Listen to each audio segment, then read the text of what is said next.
రుణమాఫీపై CM Revanth Reddy చేసిన సవాల్పై స్పందించారు హరీష్ రావు. ఎల్లుండి అమరవీరుల స్తూపం దగ్గరకు తానొస్తానని అన్నారు. ఆగస్టు 15 లోపు అన్ని గ్యారెంటీలు అమలు చేస్తానని సీఎం ప్రమాణం చేయాలన్న హరీష్, ఇచ్చిన హామీలు అమలు చేస్తే తాను ఎమ్మెల్యే పదవికి రాజీనామా చేస్తానని అన్నారు.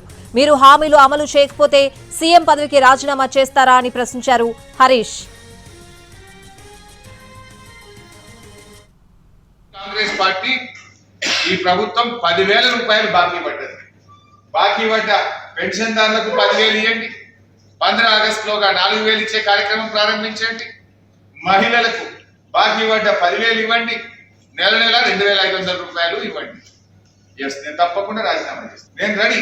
నేను మాట మీద నిలబడేటువంటి తత్వం మాకున్నది.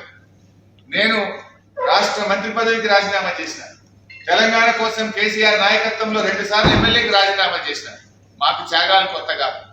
తెలంగాణ ప్రజలకు మేలైతే అంతకంటే సంతోషం మాకు ఇంకోట్లేదు. ఆగస్టు 15వ తేదీలో నువ్వు అమలు చేయి, నేను రాజీనామా చేసి ఎన్నికలకు కూడా దూరంగా ఉంటా. ప్రతి పెన్షన్దారుడికి కాంగ్రెస్ పార్టీ ఈ ప్రభుత్వం 10,000 రూపాయలు బాకీ పడ్డది. బాకీ పడ్డ పెన్షన్దారులకు 10,000 ఇవ్వండి. 15 ఆగస్టులోగా 4,000 ఇచ్చే కార్యక్రమం ప్రారంభించండి. మహిళలకు బాకీ పడ్డ 10,000 ఇవ్వండి. నెల నెల 2,500 రూపాయలు ఇవ్వండి. ఎస్, నేను తప్పకుండా రాజీనామా చేస్తాను. నేను రెడీ.